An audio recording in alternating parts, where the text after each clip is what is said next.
हमारी संस्कृति, हमारे संस्कार सदा रहें हमारे साथ। सब्सक्राइब करें तिलक। पहली बार किसी राज्यसभा में आए हो, शायद इसीलिए इतनी मर्यादा भी नहीं जानते कि राजा के सामने आने पर राजा को प्रणाम किया जाता है। राजन, ये मर्यादा तो उनके लिए है जो राजा से कुछ याचना करने आते हैं, कुछ मांगने आते हैं।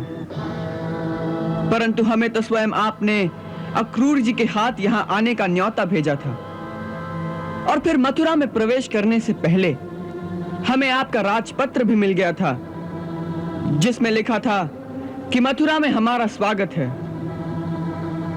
ऐसे समय में मर्यादा तो यही है कि जिसने निमंत्रण पत्र भेजा हो, यह उसका धर्म है कि मेहमान के आने पर पहले वो मेहमान का अभिवादन करें। वाह, तुम्हारी वाक चतुराई से हम प्रसन्न हुए, इसलिए हम तुम्हारी उस भूल को क्षमा कर देते हैं जो तुमसे अनजाने में हुई है। क्योंकि गांव में रहने के कारण तुम्हें अभी राजमर्यादा का पूरा ज्ञान नहीं है। नहीं राजन, हमें राजमर्यादा का भी ज्ञान है, और हम जानते हैं कि पहली बार जब किसी राजा से मिलने जाओ तो खाली हाथ नहीं जाना चाहिए, कुछ उपहार लेकर जाना चाहिए। यही सोचकर रास्ते में आते समय एक पागल हाथी को मारकर उसके ये अमूल्य हस्तिदांत आपको भेंट करने के लिए लाए हैं। इसे स्वीकार करें राजन।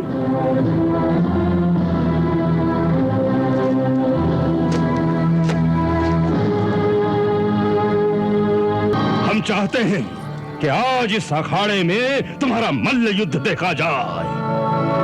इनमें से चाहे जिसे तुम चुन लो और उसके साथ कुश्ती करके जनता का मनोरंजन करो।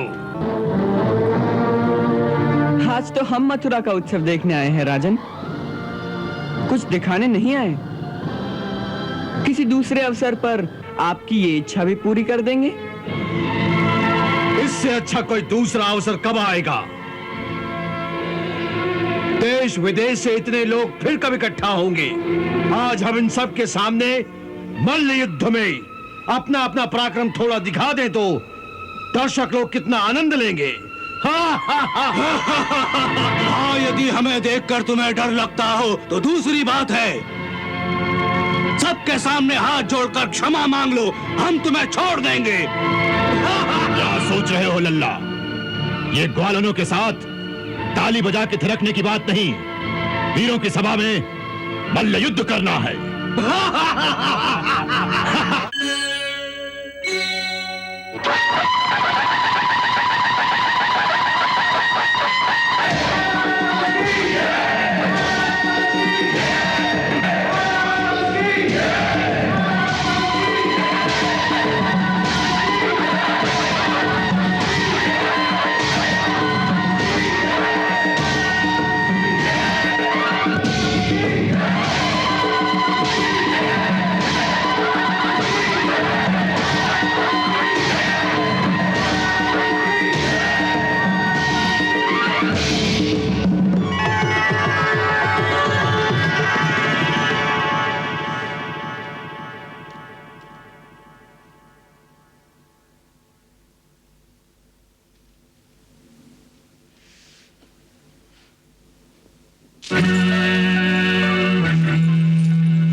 महाराज, उसने उस कवल्यापीड़ हाथी को मार डाला।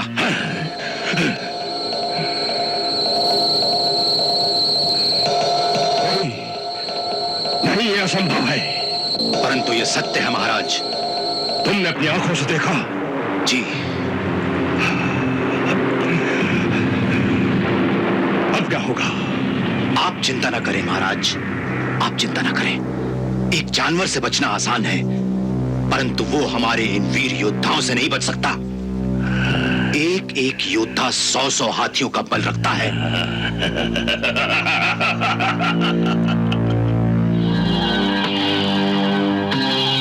आइए गोकुलपति, आइए। बहुत देर कर दी आने में। क्षमा चाहता हूं महाराज, जमुना पार करने में विलंब हो गया। ठीक है, हमने क्षमा कर दिया। परंतु तुम्हारे जिस वीर पुत्र के बहुत चर्चे सुने हैं, वो अब तक क्यों नहीं आया? वो अपने ग्वाल सखाओं की टोली के साथ पीछे पीछे ही आ रहा है महाराज। अच्छी बात है, आप अपने स्थान पर विराजिए।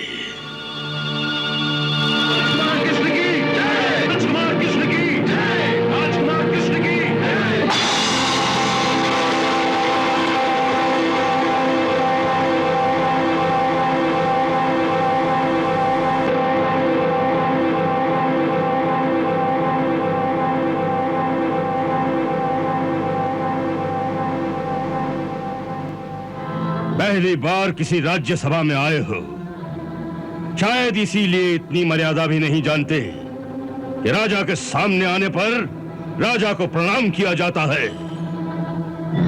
राजन, ये मर्यादा तो उनके लिए है जो राजा से कुछ याचना करने आते हैं, कुछ मांगने आते हैं।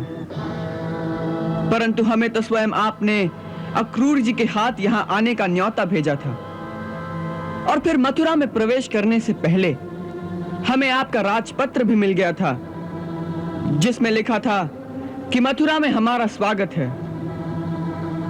ऐसे समय में मर्यादा तो यही है कि जिसने निमंत्रण पत्र भेजा हो, यह उसका धर्म है कि मेहमान के आने पर पहले वो मेहमान का अभिवादन करें। वाह, तुम्हारी वाक चतुराई से हम प्रसन्न हुए, इसलिए हम तुम्हारी उस भूल को क्षमा कर देते हैं जो तुमसे अनजाने में हुई है। क्योंकि गांव में रहने के कारण तुम्हें अभी राजमर्यादा का पूरा ज्ञान नहीं है। नहीं राजन, हमें राजमर्यादा का भी ज्ञान है, और हम जानते हैं कि पहली बार जब किसी राजा से मिलने जाओ तो खाली हाथ नहीं जाना चाहिए, कुछ उपहार लेकर जाना चाहिए। यही सोचकर रास्ते में आते समय एक पागल हाथी को मारकर उसके ये अमूल्य हस्तिदांत आपको भेंट करने के लिए लाए हैं। इसे स्वीकार करें राजन।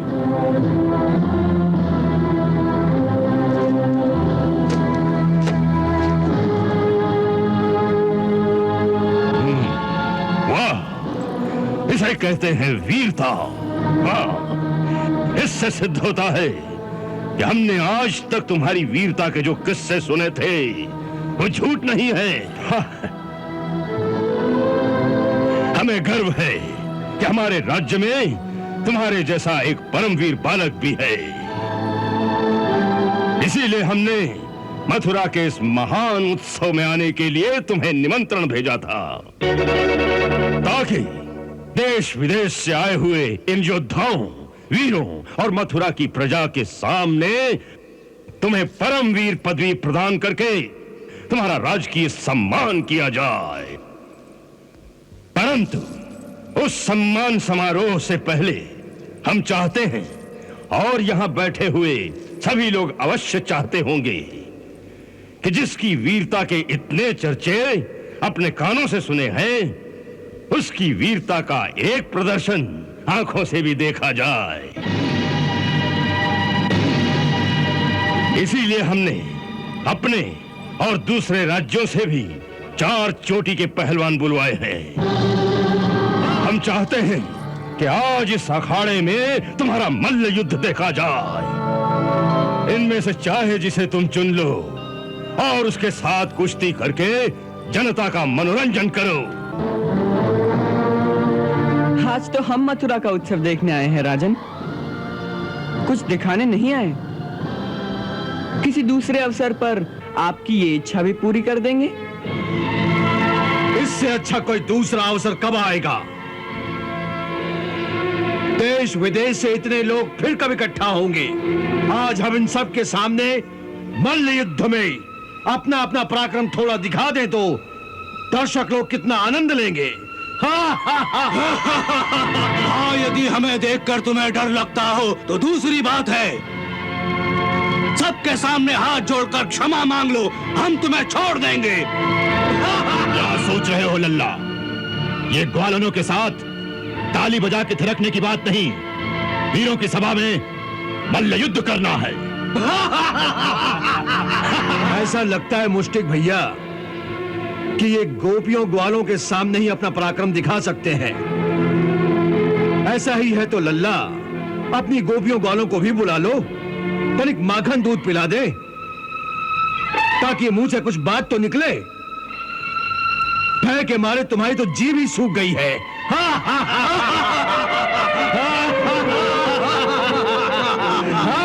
और कुछ बोलो तो सही, वीर कहलाने वाले को यह शोभा नहीं देता कि एक चूहे की भांति यूं दुम दबाकर दूर कोने में खड़ा रहे। वीर वो होता है जो ताल ठोकर सामने आ जाता है। या फिर तोशाल ठीक कहता है, तुम्हारी बहादुरी के वो सारे चर्चे केवल एक ढकोसला है, उनमें कोई सच्चाई नहीं है। यूं ही कुछ ग्वाल वालों के सामने छोटे मोटे करतब करके उन पे वीरता की धाक जमा ली होगी। वैसे भी तुमने जितने कारनामे किए हैं सब जंगलों में छुप कर किए हैं। उन भोले भाले देहातियों के सिवा वो कारनामे किसने देखे हैं? और आज जब वीरों की सभा में शक्ति दिखाने का समय आया है तो तुम्हारी जैसे घिघी बन गई है।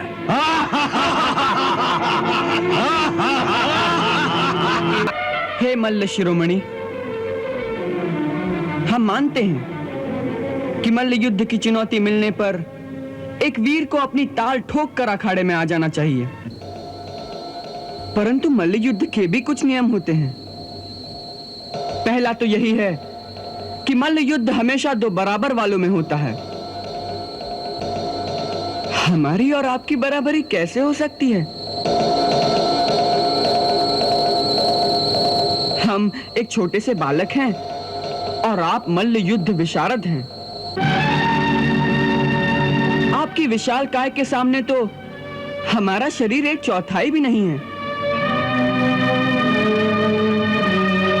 इसलिए आपकी और हमारी इस प्रतियोगिता को यहां पर बैठा कोई भी उचित नहीं कहेगा। कृष्ण ठीक कहते हैं, यह लड़ाई उचित नहीं। एक छोटे बालक के साथ ऐसे महामल्ल की कुश्ती नियम विरुद्ध है। यह अन्याय है, ये अन्याय है, अन्याय है, अन्याय है, अन्याय है, ये अन्याय है, ये अन्याय है, ये अन्याय है, ये अन्याय है, ये अन्याय है। नहीं, ये कदाचित अन्याय नहीं है। वीरता की कोई आयु नहीं होती। सांप यदि छोटा हो तो उसका विष कम जहरीला नहीं हो जाता। एक छोटी सी अग्निशिखा सारे वन को जला डालती है। इसलिए यदि ये अपने आप को परमवीर योद्धा कहने का दावा करता है तो इसे आज सारी जनता के सामने इस अखाड़े में उसका प्रदर्शन करना चाहिए। यह सरासर अनुचित है, इसे हम स्वीकार नहीं कर सकते। महाराज, आपकी आंखों के सामने यह अन्याय हो रहा है। राजा होने के नाते आपका यही धर्म है कि राज्यसभा में एक नन्हे बालक के साथ घोर अन्याय मत होने दीजिए। नहीं अक्रूर, हम तुमसे सहमत नहीं हैं। जो हो रहा है वो युक्ति संगत है, अन्याय नहीं है। क्योंकि जिसके बारे में यह कहा जाता है कि जिसने बकासुर और आधासुर जैसे परम शक्तिशाली दैत्यों को अकेले ही मार दिया हो, जिसने गोवर्धन जैसे पर्वत को अपनी एक उंगली पर उठा लिया हो, उसे छोटा बालक कहना यानी उसकी वीरता का अपमान करना है। और हम एक वीर का अपमान करना नहीं चाहते।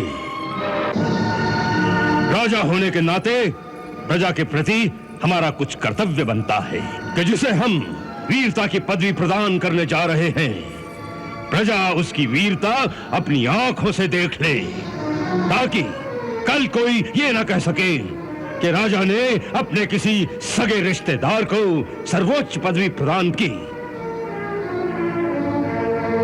यहां बैठे हुए बाकी वीरों पर अन्याय किया है और वैसे भी जिसने दैत्यों को मार डाला हो, उसके लिए इन मानवों से लड़ने में क्या डर हो सकता है।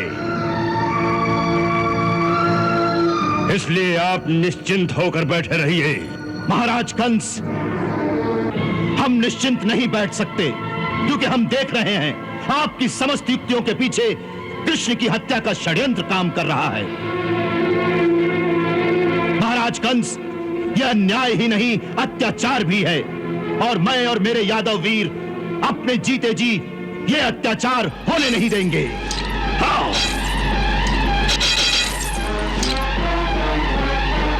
अक्रूर जी, आप लोग अपनी अपनी तलवारें वापस म्यान में डाल दीजिए। इनकी आवश्यकता नहीं है।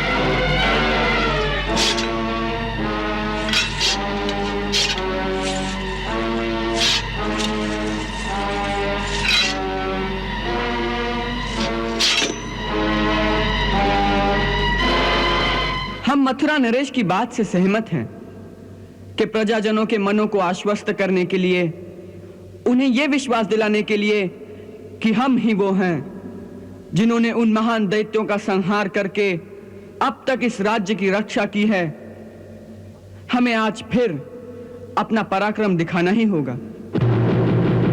हम तो अब तक केवल महाराज को एक अवसर दे रहे थे कि वो न्याय का साथ देकर अपने राजा होने के कर्तव्य को पूरा करें, परंतु यदि उनकी ऐसी ही इच्छा है तो इसे राजा की आज्ञा मानकर हम सब के सामने अपने कर्तव्य को अवश्य पूरा करेंगे।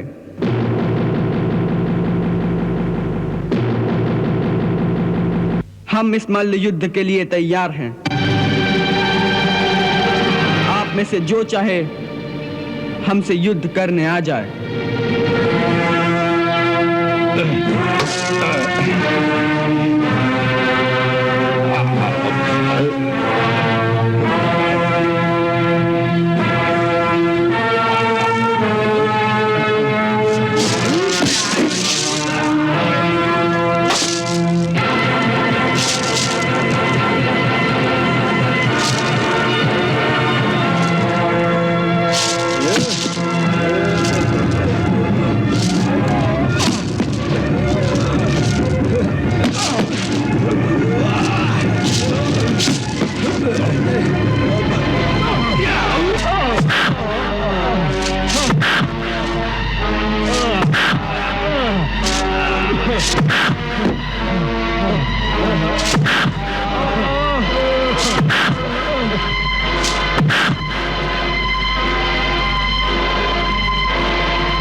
देखते क्या हो, इन दोनों के टुकड़े टुकड़े कर दो। हर हर महादेव।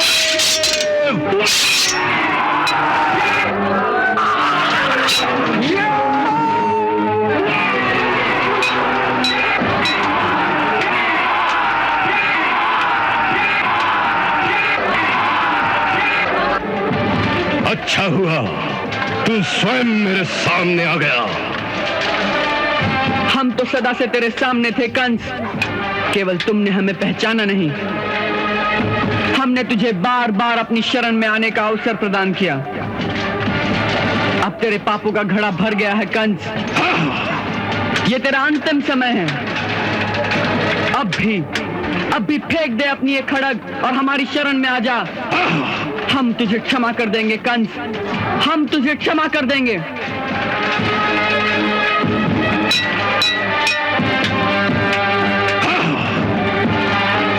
कंस को झुकने के लिए कह रहा है? इस महाबली कंस को? मूर्ख बालक, कंस मर सकता है, झुक नहीं सकता।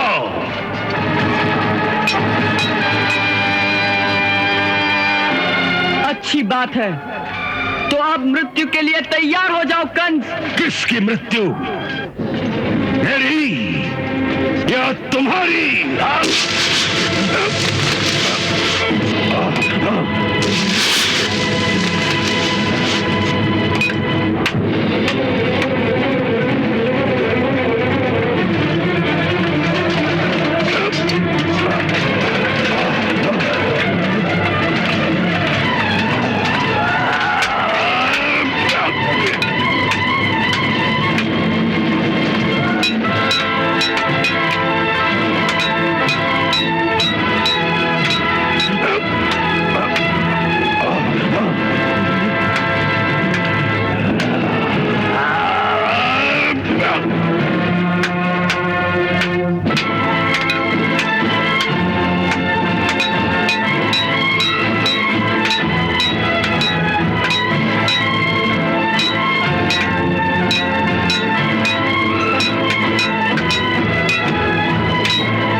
लक्ष्य कंस उद्देश्य कंस कृष्णावतार का कंस ही कारण।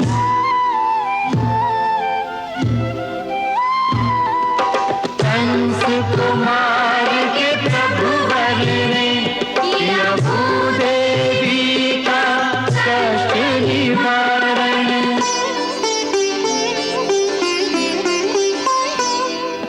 प्रमुख हेतु वह पूर्ण हुआ जिस हेतु किया हर नर्तन धारण।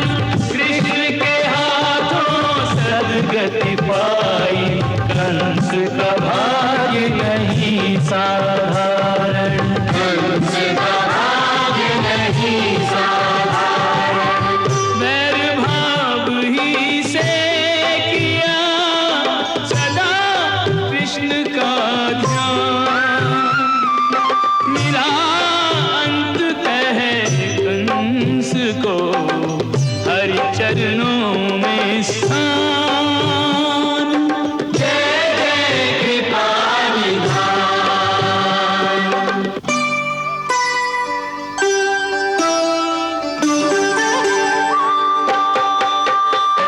अधम पापी देह आत्मा हरि चरण में आ गई। ज्योति में ज्योत समा गई। सारूप्य मुक्ति पा गई। यह भव्य लीला देख सुरगण पुष्प बरसाने लगे। जय कृष्ण जय जय कृष्ण जय श्री कृष्ण सब गाने लगे। जयति जय गाने लगे। जयति जय गाने लगे। जयति जय गाने लगे। जयति जय गाने लगे।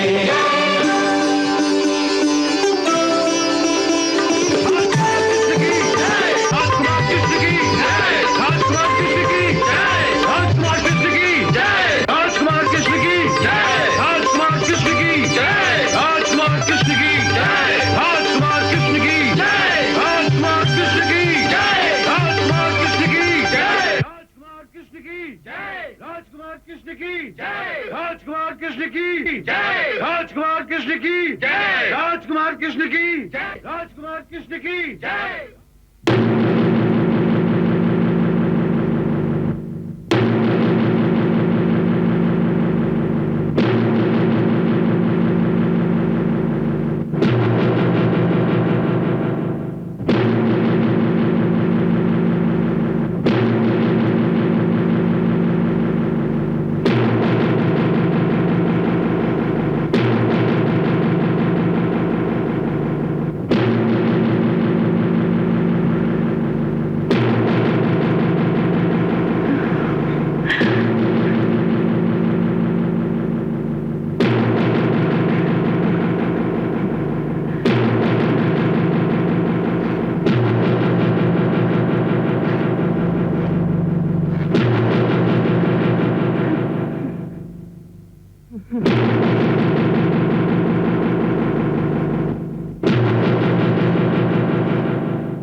कारण आप दोनों ने कितने दुख उठाए,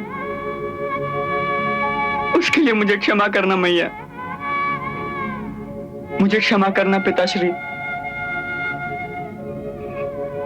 मैं इतने वर्षों तक आपकी कोई सेवा ना कर सका।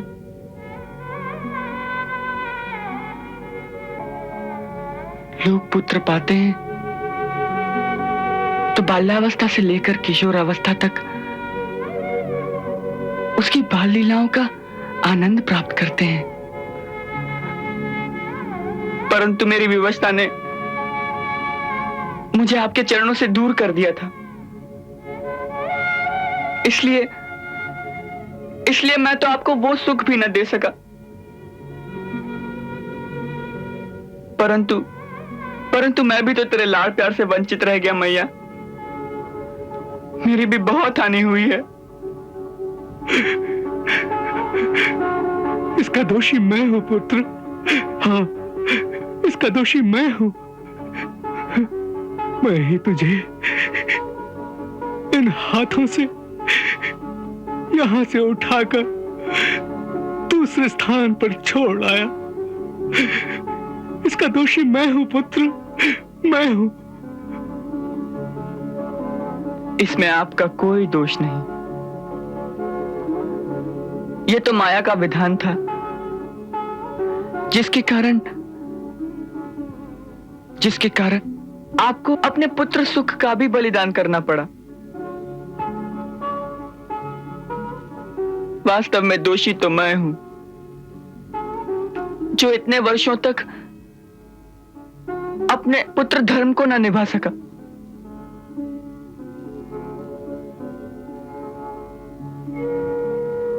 हे पिताश्री, मनुष्य को यह शरीर उसके माता पिता ही प्रदान करते हैं। जिस शरीर के द्वारा प्राणी संसार में अर्थ, काम, धर्म और मोक्ष की प्राप्ति करता है,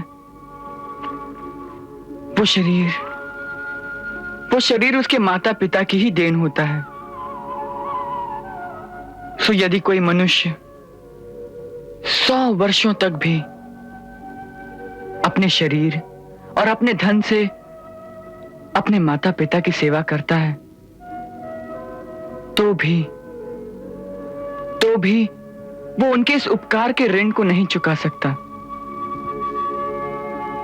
जो पुरुष सामर्थ्य होते हुए भी अपने शरीर और अपने धन से अपने माता पिता की सेवा नहीं करता, वो महापापी है, वो महापापी है।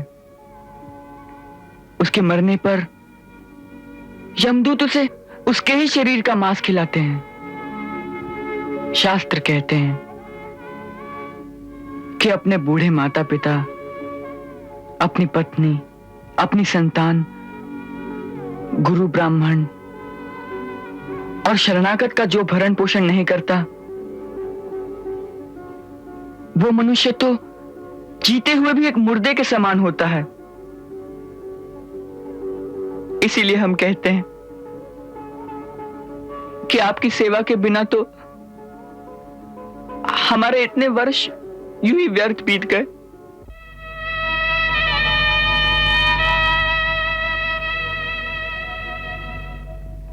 कंस की वजह से परतंत्र होने के कारण हम आपकी कोई सेवा न कर सके। उसके लिए आप हमें क्षमा कर दीजिए। मुझे क्षमा कर देना। क्षमा कैसे कृष्ण, क्षमा कैसे? अरे तुम्हें तो पुत्र रूप में पाकर हमारा ये जीवन धन्य हो गया। फिर क्षमा कैसे पुत्र, क्षमा कैसी? हाँ?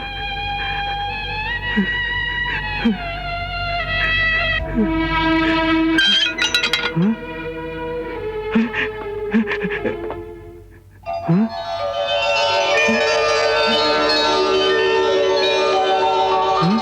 नंद भैया, अक्रूर जी, भैया।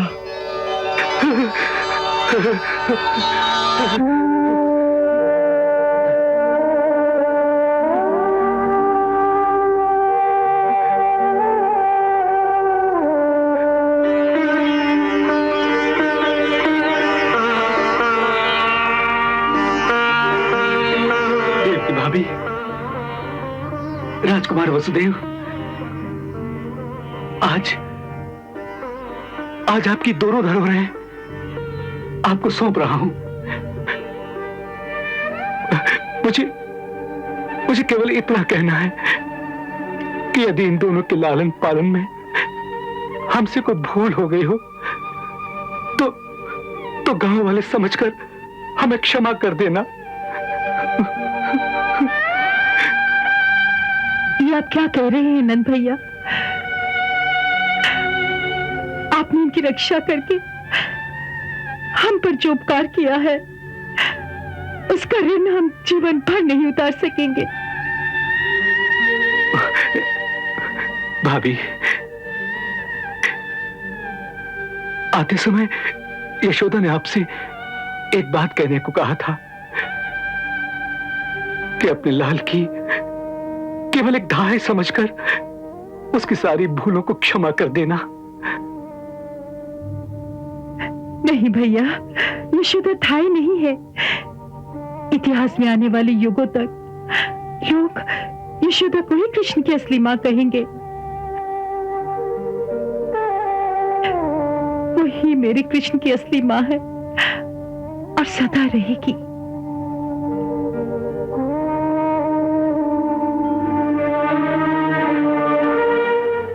सैनिकों, इनकी बेड़ियां काट दो।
नाना श्री, मेरा प्रणाम स्वीकार करें।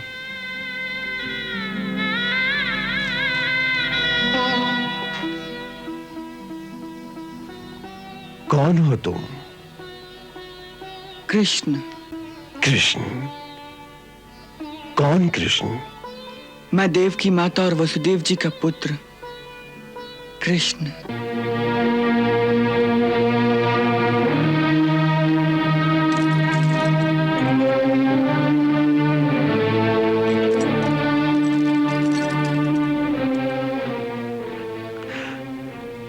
देवकी का पुत्र?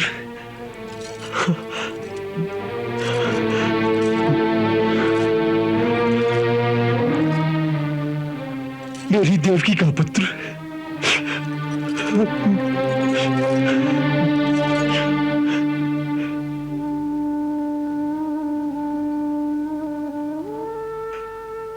नहीं, उसका कोई भी पुत्र जीवित नहीं है।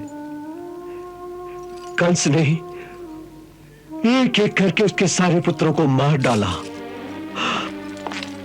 परंतु महाराज इससे नहीं मार सका वो।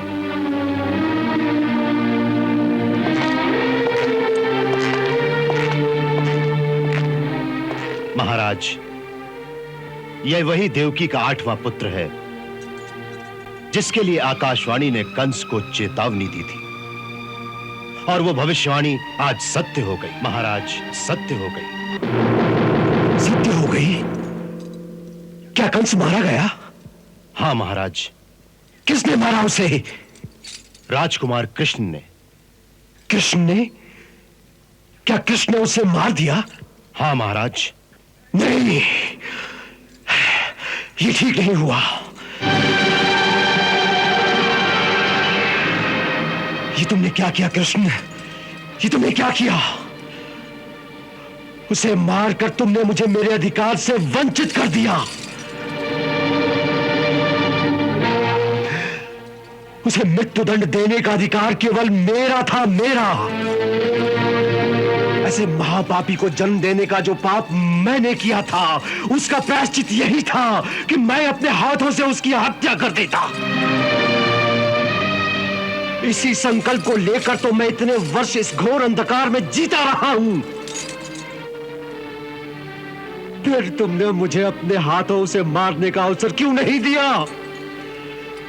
ताकि मुझे एक ऐसे जघन्य पापी पैदा करने के पाप से मुक्ति तो मिल जाती। मुक्ति तो मिल जाती। मुक्ति तो मिल जाती। मुक्ति तो मिल जाती।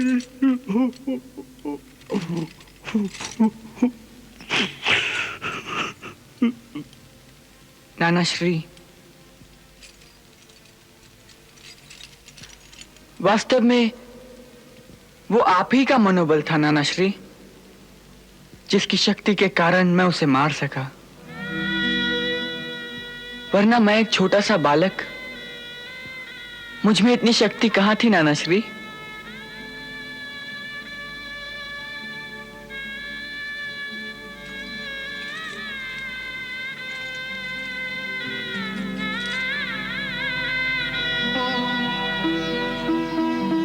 हाँ बेटा, तेरी रगों में हमारे वंश का रक्त बह रहा है, इसीलिए तूने मेरा कर्तव्य पूरा किया। हमारे वंश ने कभी किसी पापी को क्षमा नहीं किया। तू भी ये बात सदा याद रखना। कंस को मारने के बाद नीति अनुसार अब उसके सिंहासन पर तेरा अधिकार है। सो राजा बनने के बाद इस बात को सदा याद रखना कि कंस की भांति छोटे छोटे निरीह बालकों की हत्या करने वाले किसी हत्यारे को कभी क्षमा न करना बेटा, कभी क्षमा नहीं करना। परंतु मैं तो उस सिंहासन पर नहीं बैठूंगा नाना श्री। उस सिंहासन पर तो आपका अधिकार है।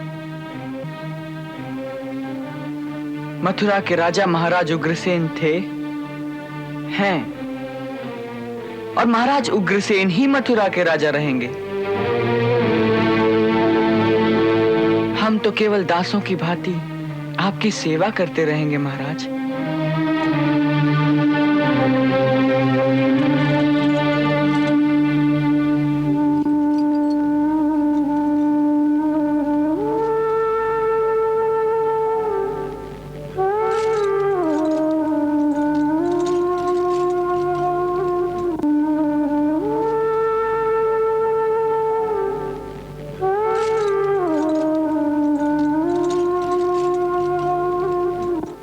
महाराज उग्रसेन की जय। महाराज उग्रसेन की जय। महाराज उग्रसेन की जय। महाराज उग्रसेन की जय।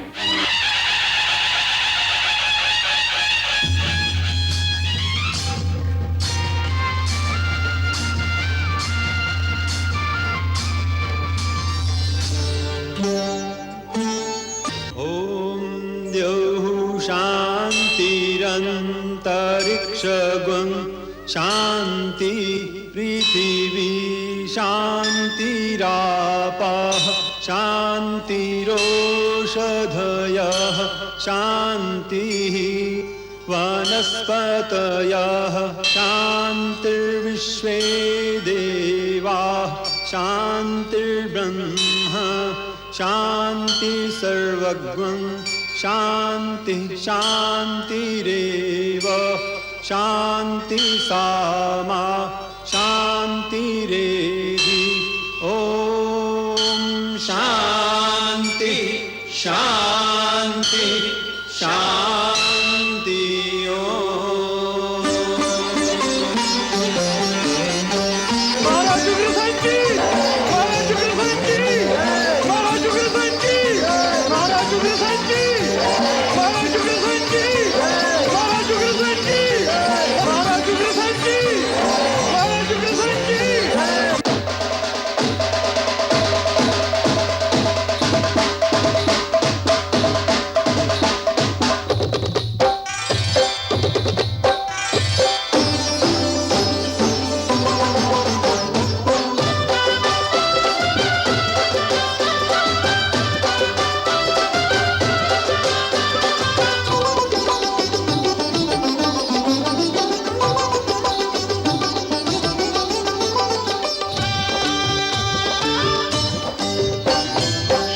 घड़ी आई हो शुभ घड़ी आई, शुभ घड़ी आई हो शुभ घड़ी आई।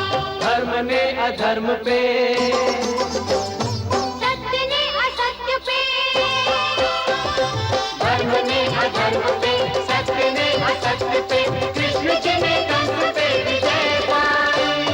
शुभ घड़ी आई हो शुभ घड़ी आई, शुभ घड़ी आई हो शुभ घड़ी आई।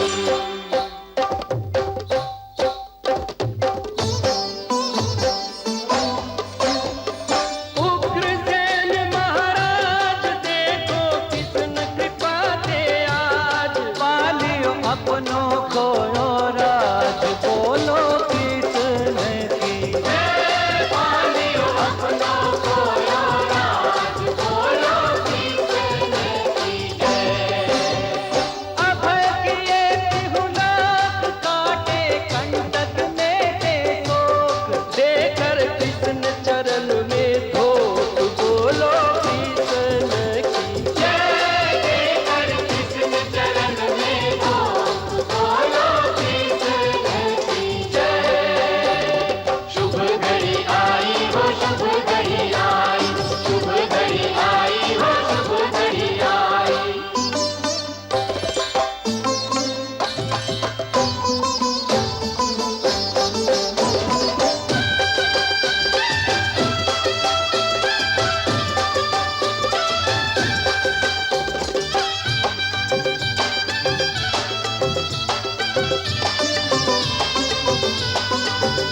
अंधियारी मथुरा में उजियारा हुआ, भय संकट चिंता से छुटकारा हुआ। हर कोई जीवन से सहारा हुआ, डर कैसा जब कृष्णा रखवारा हुआ।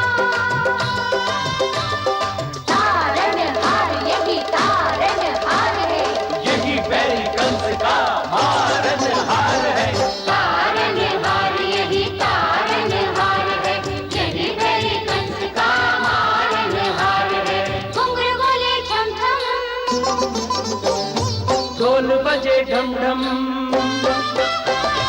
घुंघरू बोले छम छम, ढोल बजे ढम ढम, मंगल ध्वनि कर शहनाई। शुभ घड़ी आई हो शुभ घड़ी आई, शुभ घड़ी आई हो शुभ घड़ी आई।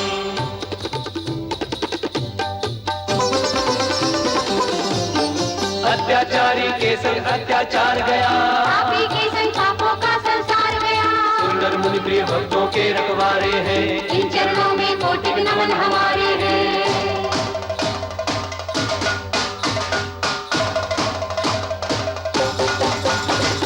बलिहारी वसुदेव देव की मैया की, बलिहारी कान्हा के जाओ भैया की, नंद जसोदा गौर की बलिहारी है।